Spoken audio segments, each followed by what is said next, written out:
പഠിച്ചല്ലേ കയറിയത്. ഇവനും ഒക്കെ ഇതുപോലെ പഠിച്ചിട്ടല്ലേ ഉള്ളൂ, വല്ല കാര്യമുണ്ട്. ഈ ബ്യൂറോക്രാറ്റുകൾ നമ്മളെ എന്ത് പഠിപ്പിക്കാനാണ് എനിക്കൊന്നും മനസ്സിലായിട്ടില്ല. ഒരു 10-60 IAS ആയിട്ട് എനിക്ക് നല്ല പരിചയമുണ്ട്. യൂണിവേഴ്സിറ്റി ഇരുന്നപ്പോൾ IAS ഓരോ സിൻഡിക്കേറ്റ് 15 പേരുണ്ടാവും. ഇവിടെ എല്ലാവർക്കും ഉണ്ട്. അവർക്ക് എന്താ പ്രത്യേക കഴിവുള്ള അപൂർവം ചെല്ലുണ്ട്. അത് IAS കിട്ടിയതുകൊണ്ടല്ല. IAS കിട്ടാൻ ഒരു കഴിവും വർദ്ധിക്കുന്നില്ല. അങ്ങനെ ഒരു ചരിത്രമില്ല. അതാണ് നെഹ്റു പറഞ്ഞത്, ദേ ആർ ഗ്ലോറിഫൈഡ് ക്ലാർക്സ്. കേട്ടാ, ദേ ആർ ഗ്ലോറിഫൈഡ് ക്ലാർക്സ് എന്ന് വെച്ചാൽ താഴെ നിന്ന് ഗുമസ്തൻ ഷുഷു എന്ന് എഴുതും, സെക്ഷൻ ഓഫീസറിന്റെ മേളിൽ 2 വരയിടും, അണ്ടർ സെക്രട്ടറി ഒരു വരയിടും, അസിസ്റ്റന്റ് ഡെപ്യൂട്ടി സെക്രട്ടറി ഒരു വരയിടും, ജോയിന്റ് അവസാനം ഗവൺമെന്റ് സെക്രട്ടറി IAS 3 വരെയും ഞാൻ വരയ്ക്കും. ഇതാണ് ഫയൽ. ഒരു 6 മാസം എടുക്കും ഇതിന്. ഞാൻ അവരെ കുറ്റപ്പെടുത്തുകയല്ല. നല്ല കഴിവുള്ളവരുണ്ടാവും. അതുകൊണ്ട് IAS കിട്ടുന്ന വലിയ കഴിവാണെന്നും പറഞ്ഞൊന്നും. നിങ്ങൾ എഞ്ചിനീയറിംഗ് പഠിക്കുക, നിങ്ങൾ മെഡിസിൻ പഠിച്ചോ, MBA പഠിച്ചതാ, കമ്പ്യൂട്ടർ എഞ്ചിനീയറിംഗ് പഠിക്കുക, അല്ലെങ്കിൽ മാനവീയ വിഷയങ്ങൾ, അതെല്ലാം കഴിവാണ്. അതെല്ലാം ഇവർ പഠിച്ചവരാണ്. ആ കഴിവാണ് നമ്മൾ അംഗീകരിക്കുന്നത്. അല്ലാതെ IAS കിട്ടുന്നത് പലതരത്തിലും കിട്ടും. ബീഹാറിലൊക്കെയാണ് കോപ്പി അടിച്ചാൽ കിട്ടുന്നത്. എല്ലാവർക്കും അറിയാം. അച്ഛൻ IAS ആണ്, അവിടെ എല്ലാവർക്കും കിട്ടിയിരിക്കും. നമ്മുടെ ഇവിടെ ഒന്നും നടക്കുന്നില്ല. അതുകൊണ്ട് ഇവിടെ കുറവാണ്. നമ്മുടെ കുറവായത് നമ്മുടെ നിലവാരം കുറവാണെന്ന് ചുമ്മാ പ്രസംഗിക്കുകയാണ്. ഞാൻ പറയാൻ വന്ന വിഷയം അതല്ല. ഞാൻ പറയാൻ വന്ന വിഷയം ഇവിടെ ഇത്തരം കാര്യങ്ങളിൽ വളരെയേറെ ശ്രദ്ധിച്ച് ഈ നിയമം നമുക്ക് ഒരു കാരണവശാലും പാസ്സാക്കാം. സാംപിട്രോയും അലുവാലിയായും ചിദംബരവും അല്ല. ചിദംബരം രാഷ്ട്രീയമായിട്ട് നയിച്ചോട്ടെ. ഞാൻ അദ്ദേഹത്തിന്റെ പ്രൊഫഷണലിസം ഒന്നും എനിക്ക് അഭിപ്രായമില്ല. സാർ, ഇവരൊക്കെ മൻമോഹൻ സിംഗിന്റെ കുതിരകളാണ്. പക്ഷെ ഇവിടെ അമേരിക്കയിലെ ഡാർക്ക് ഹോഴ്സസ് ആണ് ഇവര്. ഡാർക്ക് ഹോഴ്സസ്, ട്രോജൻ ഹോഴ്സ് എന്ന് ഞാൻ പറയുന്നില്ല. കാരണം പ്രദർശനം നമ്മൾ കാണുന്നത് അവരുടെ കുതിരക്കകത്ത് ആളുണ്ടെന്ന് അറിയാൻ പാടില്ല. അവര് ശരിക്കും ജീവനുള്ള ബ്ലാക്ക് അമേരിക്കൻ ഹോഴ്സസ് ആണ്. ഇത് ലോകം മുഴുവൻ ഉള്ളതാണിത്. തിരുവഞ്ചൂര് താടിക്ക് കൈ കൊടുക്കണം നിങ്ങൾ പോലും അറിയില്ല. നിങ്ങൾക്കെതിരായി അവർ പ്രവർത്തിച്ചാൽ നിങ്ങൾ പോലീസ് ബന്ധം ചെയ്യാണ്, ശരിയാണ്, സമ്മതിച്ചു, ഇതെല്ലാം ശരിയാണ്. നിങ്ങൾക്കെതിരായി നിങ്ങൾ അറിയില്ല, നമ്മളൊന്നും അറിയില്ല. അതാണ് CIA. അത്രയും ഞങ്ങൾ കമ്മ്യൂണിസ്റ്റ് പറയുന്നത് വിശ്വസിക്കുക. ഈ സഭയ്ക്കാതെ CIA ഉണ്ടെന്നൊന്നും ഞാൻ പറയുന്നില്ല. എന്ത് ചോദ്യമാണ് പറയുന്നത്? അപ്പൊ നിങ്ങളുടെ കൂട്ടത്തിൽ ഉണ്ടെന്നാണോ? ഞങ്ങളുടെ കൂട്ടത്തിലുണ്ട്, അതുകൊണ്ട് നിങ്ങളുടെ കൂട്ടത്തിലുണ്ടെന്നാണോ ചോദിക്കുന്നത്? അതൊന്നും അങ്ങനെയുള്ള ചോദ്യങ്ങളൊന്നും പ്രിയപ്പെട്ട PC ഇപ്പൊ ചോദിക്കരുത്. അതൊന്നും അങ്ങനെ മറുപടി ഒന്നും വ്യക്തമായിട്ട് പറയാൻ പറ്റുന്ന കാര്യം. ഞങ്ങളുടെ CIA നല്ല കാര്യമായി CIA മൂത്ര വെച്ചുകൊണ്ട് ഓടും. കമ്മ്യൂണിസ്റ്റ് കേട്ടാ നിങ്ങളെന്താ പറയാ? അപ്പൊ ഞാൻ ദീർഘിപ്പിക്കുന്നില്ല. അദ്ദേഹം പറഞ്ഞു. അപ്പൊ ആഗോളവൽക്കരണത്തിന് നിയമമാണ് സാർ. സഹകരണ വിപണനം കേരളീയം എന്നൊരു പദ്ധതി ഉണ്ടായിരുന്നു. നവരത്നങ്ങൾ, സഹകരണ നവരത്നങ്ങൾ. പക്ഷെ പരിപാടി നിങ്ങൾ നടപ്പിലാക്കുന്നുണ്ട്. പരിപാടി മാറ്റിയില്ല. പരിപാടിയുടെ അന്തരാത്മാവിൽ കുറച്ച് കുഴപ്പമൊക്കെ കൊണ്ടിരിക്കട്ടെ. എന്തിനാ സാറേ പേര് മാറ്റിയത്? ഈ നവരത്നം നെഹ്റു കൊണ്ടുവന്നാണ് ഞാൻ നിയമസഭയിൽ പറഞ്ഞതല്ല. രേഖ എടുത്ത് നോക്കിക്കൂടെ? നിങ്ങൾ എന്തിനാ മാറ്റിയത്? 9 മെയിൻ പോർട്ട്ഫോളിയോ, സഹകരണ വിപണനം, സാർ നിത്യോപയോഗ സാധനം, കൺസ്യൂമർ ഫുഡും, മെഡിക്കൽ ഷോപ്പ്, നമ്മുടെ നീതി മെഡിക്കൽ ഷോപ്പുകളും, നമ്മുടെ സൊസൈറ്റികളുടെ നീതി സ്റ്റോറും വഴി 14 രൂപയ്ക്ക് അരി, ഒന്നാം തരം അതിൽ 16 രൂപ, 20 രൂപയ്ക്ക് പഞ്ചസാര, ഏറ്റവും മുന്തിയ സാധനം വില കൊടുത്തോണ്ടിരുന്നത്. ആളുകൾ ക്യൂ നിൽക്കുകയല്ലായിരുന്നു. എത്ര മൈലായിരുന്നു ഇവിടുത്തെ ക്യൂ? ഒരു പോക്കറ്റ് അടി ഉണ്ടോ? അമ്മമാർക്ക് ചായ, ടെലിവിഷൻ കാണുന്ന ടെലിവിഷൻ എല്ലാം ചെയ്ത് കൊടുക്കുകയല്ല. വല്ല വിഷമം ഒരു പോക്കറ്റ് അടിയുണ്ടോ, ലാത്ത് ചാർജ് ഉണ്ടോ, എന്താ വായിണ്ടൊക്കെ എല്ലാ MLA-മാർക്ക് അറിയാമല്ലോ. എന്നുണ്ടാ പറഞ്ഞേ വല്ല കക്ഷി വ്യത്യാസവും കാണിച്ചിട്ടുണ്ടോ? നിങ്ങൾക്ക് അതുപോലെ നടത്തിക്കൂടെ? നിങ്ങൾ അതുപോലെ നടത്താൻ ശ്രമിച്ചിട്ട് നടക്കുന്നില്ല. സംഗതിയുണ്ട്. ഞാൻ എന്തിനാ നിങ്ങൾ ആ പേര് മാറ്റിയത്? ഞാൻ പറഞ്ഞത് അത് ആഗോളവൽക്കരണത്തിനെതിരെയുള്ള കൊടയായിരുന്നു കേരളത്തിലെ. അതുപോലെ സാമ്പത്തിക നയങ്ങൾ, LDF ഗവൺമെന്റിന്റെ വിദ്യാഭ്യാസ നയങ്ങൾ, ആരോഗ്യ നയങ്ങൾ, പോലീസ് നയങ്ങൾ, SC/ST നയങ്ങൾ, ഇലക്ട്രിസിറ്റി നയങ്ങൾ, KSRTC നയങ്ങൾ, സിവിൽ സപ്ലൈസ് നയങ്ങൾ, എല്ലാം, ഫിഷറീസ്, എല്ലാം ഞങ്ങളുടെ സകലമാന വകുപ്പുകളും നമുക്ക് ആഗോളവിധരായ. ഞാൻ അവസാനിപ്പിക്കുകയാണ്. 10 മിനിറ്റ് കൊണ്ടെടുക്കില്ല. 10 മിനിറ്റ് വേണ്ട. എനിക്കറിയാം എത്ര വേണമെങ്കിലും സംസാരിക്കാം. ഞാൻ എടുക്കുന്നില്ല. എത്ര വേണമെങ്കിലും സംസാരിക്കാം. ഞാൻ എടുക്കുന്നില്ല.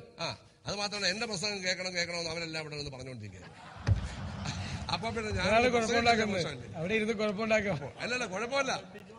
അപ്പോ ഞാനിപ്പോ അവസാനിപ്പിക്കുകയാണ്. അവസാനിപ്പിക്കാൻ പോവാണ്. സാർ, ആഗോളവൽക്കരണത്തിനെതിരെ സ്പീക്കർ സാറില്ല സാറ് അല്ല, അങ്ങ് അവസാനം പറഞ്ഞത് കേട്ടുകൊണ്ടാണ് ഞാനിത് പറയുന്നത്. ഞാൻ വലിയൊരു സഹകാരിയൊന്നുമല്ല.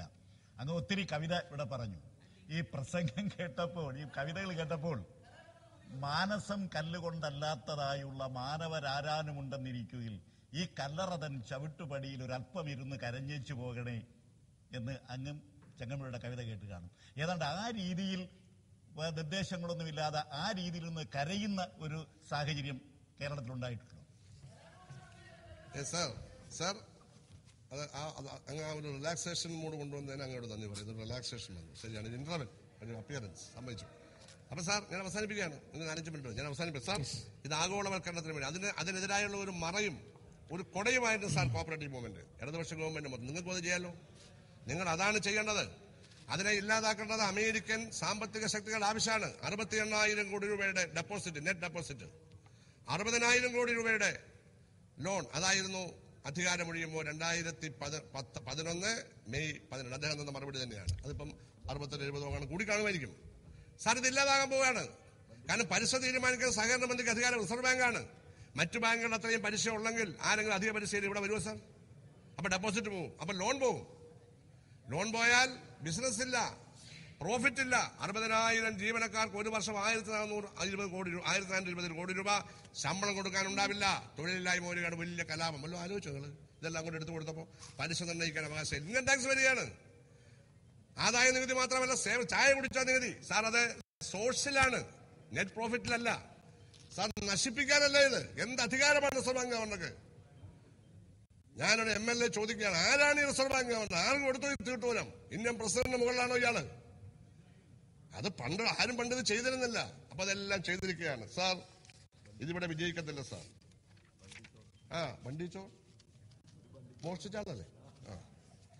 സാർ സാമൂഹ്യ നവോത്ഥാനത്തിന് നേതൃത്വം കൂടി സഹകരണ പ്രസ്ഥാനമുണ്ട്. സാർ ഇവിടെ എന്തുകൊണ്ടാണ് വർഗീയത ഇല്ലാത്തത്, കുറഞ്ഞത്, ജാതികത കുറയുന്നത്? സാർ ഇവിടെ സഹകരണ മേഖലയിൽ ജാതി സമുദായ സംഘം പറ്റില്ല.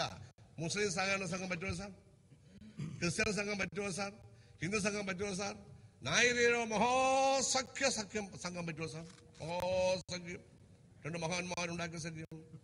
സാർ മുസ്ലിമിനും ക്രിസ്ത്യാനിക്കും എതിരായിട്ട് നടക്കുമോ സാർ ഇവിടെ? മുസ്ലിമിനും ക്രിസ്ത്യാനിക്കും എതിരായിട്ടല്ലേ സാർ നായരീരോ സഖ്യം? നായന്മാർക്ക് വേണ്ടിയാണോ?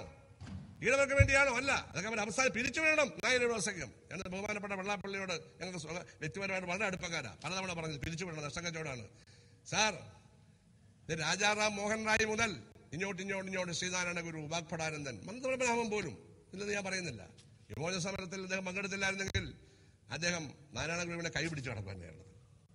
അതോടുകൂടി പോയി. പിന്നെ ഏക്കാൻ്റെ സാറൊക്കെ തെറ്റായി പോയെന്ന് പിന്നെ പറഞ്ഞത് വേണം. മന്ത്രിത പറയാൻ അവസരം കിട്ടിയില്ല, അദ്ദേഹം മരിച്ചും പോയി.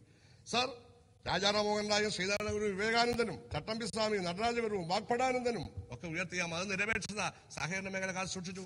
ജാതി മതാടിസ്ഥാനത്തിൽ സഹകരണ മേഖല ഇനിയെല്ലാം കമ്പനി വരികയാണ്, എല്ലാം പൊളിയുകയാണ് സാർ. സാർ ഞാൻ അവസാനിപ്പിക്കുന്നു സാർ. സാർ അവസാനിപ്പിക്കുകയാണ്. അവസാനമായി എനിക്ക് പറയാനുള്ള ഒരു ബെഡ്ഷി കമ്മീഷൻ, നബാർഡ് ഇപ്പൊ പറയുന്നത് പാക്സ് വേണ്ട, ഓണങ്ങ് തീരുമാനിക്കുക, പാക്സ് വേണ്ട.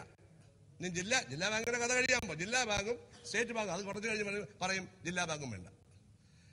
അവസാനം സഹകരണ സംഘം വേണം. ആരാണ് സാർ ഈ പക്ഷി? ഇങ്ങനെ കുറെ അവതാരങ്ങളെ കേരളത്തിൽ വെളിയിൽ നിന്ന് കൊണ്ടുവരുന്നു. ഇനി ഇവിടെ വന്നാൽ ഞങ്ങൾ പ്രതിഷേധിക്കും, ഇത്തരക്കാരൊക്കെ ഇവിടെ വന്നാൽ. അതാ എനിക്ക് പറയാനുള്ളത്. സാർ ഞാൻ പറഞ്ഞല്ലോ സാർ, ഓഡിറ്റ് ആർക്ക് കയറി ഓഡിറ്റ് ചെയ്യാം.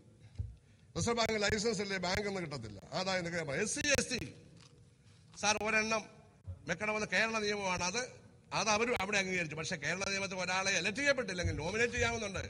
ഭരണഘടനാവിധി നോമിനേഷൻ ഇല്ല. അപ്പോൾ സഹകരണ സംഘം മിക്കവാറും SC ST കാണത്തില്ല. ഇനി നമുക്ക് നോമിനേഷൻ ഉണ്ടായിരുന്നു, എലക്ട് ചെയ്യപ്പെട്ടില്ലെങ്കിൽ. നിങ്ങൾ നോമിനേഷൻ കൊണ്ടുവന്നിട്ടില്ല, ഈ ഭേദഗതിയിലില്ല. സാർ 3 സ്ത്രീകൾ നമ്മുടേത് മാത്രമാണ്. അവർ 2 സ്ത്രീകൾ പറഞ്ഞു, നിങ്ങൾ 3 പറഞ്ഞില്ല, 2 പറഞ്ഞില്ല. ഈ ഭേദഗതിയിൽ ആ ഭാഗം പറഞ്ഞിട്ടേ ഇല്ല. നിങ്ങൾ പറഞ്ഞു ഭരണഘടനാ ഭേദഗതി നടത്തിയില്ലേ കുഴപ്പമാകുമെന്ന്. അങ്ങനെയാണെങ്കിൽ സ്ത്രീകളുടെ സംവരണത്തെ പറ്റി മിണ്ടാതിരിക്കുക വഴി നിങ്ങൾ ഭരണഘടനയെ ലംഘിച്ചുവോ? ലംഘിച്ചില്ല. ഇതൊന്നും കൊണ്ടുവരേണ്ടിയിരുന്നില്ല. ഇതുപോലെ തന്നെ എന്നാണ് എനിക്കുള്ള വാദം. സ്ത്രീകൾ 3-2 നിങ്ങൾ കൊണ്ടുവരാതിരുന്ന സ്ഥിതിക്ക് ഏത് ഭരണഘടനാ ഭേദഗതി ക്ലോസ് ഒഴിവാക്കാമായിരുന്നുള്ള ഞങ്ങളുടെ വാദം സ്ഥിരീകരിക്കപ്പെട്ടിരിക്കുകയാണ്. അപ്പൊ അതിനകത്ത് ഇങ്ങനൊരു സംഭവം ഉണ്ടായിട്ടുണ്ട്. അങ്ങ് കണ്ടു കാണത്തില്ല, ഉണ്ടായിട്ടുണ്ട്. പ്രൊഫഷണൽസ് 2 പേരെ വേണമെന്ന് നമ്മുടെ നിയമമാണ്. ഞാനാണിത് പാസ്സാക്കിയത്. അവരും 2 സമ്മതിച്ചു. പക്ഷെ ഓട്ടവകാശമില്ല. അവരോടത് കുത്തി ഇരുന്നോണം. അവിടെ ബാങ്കിനെ പറ്റി വിവരമുള്ളവർ മിണ്ടാതിരുന്നോണം. സാർ ഓട്ടവകാശം കൊടുക്കണ്ടേ? നിങ്ങളെന്താ ഓട്ടവകാശം കൊടുത്തില്ല? നിങ്ങൾ ഇതിനകത്ത് അതൊന്നുമില്ല. ഏറ്റവും വലിയായി ഭരണഘടനാ ഭേദഗതിയുടെ അടിസ്ഥാനത്തിലുള്ള 20 അമെന്റ്മെന്റ് ഉള്ളപ്പോൾ ഭരണഘടനാ ഭേദഗതി എൻമിസ്റ്റേജ് ചെയ്യാത്ത 16 കുത്തി തിരികിയിരിക്കുകയാണ് അതിന്റെ മറവിൽ. അതിന്റെ ന്യായീകരണം പറയണം. ഭരണഘടനാ ഭേദഗതി പ്രകാരമുള്ള ഒരു പരിഷ്കരണം അവതരിപ്പിക്കുക. അത് മാത്രം അവതരിപ്പിക്കാതെ നിങ്ങൾ അതിന്റെ മറവിൽ രജിസ്ട്രാർ വേണ്ട, ആർക്കും അധികാരമില്ല, സംഘത്തെ എപ്പോഴും പിരിച്ച് ഈ പറഞ്ഞ എല്ലാ കുഴപ്പങ്ങളോടും കൂടിയ കേരളത്തിന്റെ തനതായ സഹകരണ വിരുദ്ധ അമെന്റ്മെന്റിലൂടെ കൂട്ടിച്ചേർക്ക വഴിയാണ് നിങ്ങളുടെ കുറ്റം, നിങ്ങളുടെ തെറ്റ് ശക്തിപ്പെടുത്തിയിരിക്കുന്നത്. അവസാനിപ്പിക്കും. സാർ, അങ്ങേക്ക് ഹൃദയമുണ്ടോ എന്ന് ഞാൻ ചോദിച്ചു. ഞാൻ വീണ്ടും ചോദിക്കുക, 8 വരികൾ പറഞ്ഞുകൊണ്ട് ഞാൻ അവസാനിപ്പിക്കാം. ഞാൻ തന്നെ എഴുതിയാണ്, മുൻപിട്ട് നിന്ന് രാവിലെ എഴുതിയത്. എന്തേ കവിത എഴുതിയെന്താ? അത് ചോദിച്ചാൽ അങ്ങേക്ക് ഹൃദയമുണ്ടോ എന്ന് ഞാൻ ചോദിച്ചു. ഞാൻ ബഹുമാനപ്പെട്ട സി എന്നോട് ചോദിക്കാൻ, ഞാൻ പൊളിറ്റിക്കലായിട്ടും കോപ്പറേറ്റീവായിട്ടും ചോദിക്കുകയാണ്, ഹ്യൂമനിസ്റ്റ് ചോദിക്കുകയാണ്. ഉണ്ടോ ഹൃദയം മഹാനു മഹാശയ, കണ്ടില്ലയല്ലോ ഹൃദയവിശ്വാസികൾ. ഉണ്ടോ ഹൃദയം ഭവാനു മഹാശയ, കണ്ടില്ലയല്ലോ ഹൃദയവിശ്വാസികൾ. കൊല്ലുന്നതെന്തേ ഭവാൻ ഈ മാൻപേടെ, വന്യമാം കാനന ചെന്നായ്ക്ക് നൽകല. വന്യമാം കാനന ചെന്നായ്ക്ക് നൽകല. കൈയുയർത്തി തഴുകി മാനിനെ, അയ്യോ കൊല്ലായിക മാനിനെ ഭവാൻ. അങ്ങ് കൊല്ലരുത്, അങ്ങ് അവസരമാണ്, പിൻവലിക്കണം. പ്രതിപക്ഷവുമായി ആലോചിച്ച് ഭരണഘടനാ ഭേദഗതി അന്തസ്സത്തെ ഇവിടെ എങ്ങനെ നമുക്ക് ദോഷമില്ല നടപ്പിലാക്കാമെന്നുള്ള ഭേദഗതി മാത്രം കൊണ്ടുവന്നുകൊണ്ടും ബാക്കിയെല്ലാം മാറ്റിവെച്ചുകൊണ്ടും നമ്മളെ ബില്ലങ്ങോട്ട് മാറ്റിവെച്ചിട്ട് നമുക്ക് നല്ല സ്വസ്ഥമായിട്ട് പിരിയാം. എന്നിട്ട് ഭരണഘടനാ ഭേദഗതി എങ്ങനെ നമുക്ക് ഉൾക്കൊള്ളാം, നമ്മുടെ സംഘങ്ങൾക്ക് പ്രയാസമില്ലാതെ കോപ്പറേറ്റീവ്, അങ്ങനെ ഒരു ബില്ല് കൊണ്ടുവരിക. ബാക്കി അതിന് പുറമെ നമുക്ക് നമ്മുടെ നിയമം നിരന്തരം പരിഷ്കരിക്കണം, നമുക്ക് പിന്നീട് കൊണ്ടുവരാം. ഇത് അങ്ങനെയൊക്കെയുള്ള ഏറ്റവും അവസാനത്തെ അവസരമാണ് കിട്ടിയിരിക്കുന്നത്. ഈ അവസരം അങ്ങ് മിസ് ചെയ്താൽ ഒരിക്കലും ഈ അവസരം അങ്ങേക്ക് തിരിച്ചു കിട്ടില്ല, UDF തിരിച്ചു കിട്ടില്ല എന്ന് പറഞ്ഞുകൊണ്ട് ഞാൻ ഇതിലെ ബഹുഭൂരിപക്ഷം വകുപ്പുകളും നിരാകരിക്കുകയാണ്, തള്ളിക്കളയണമെന്ന് പറഞ്ഞുകൊണ്ട്, ഈ ബില്ല് തന്നെ പിൻവലിക്കണമെന്ന് പറഞ്ഞുകൊണ്ട് എന്റെ വാക്കുകൾ അവസാനിപ്പിക്കും.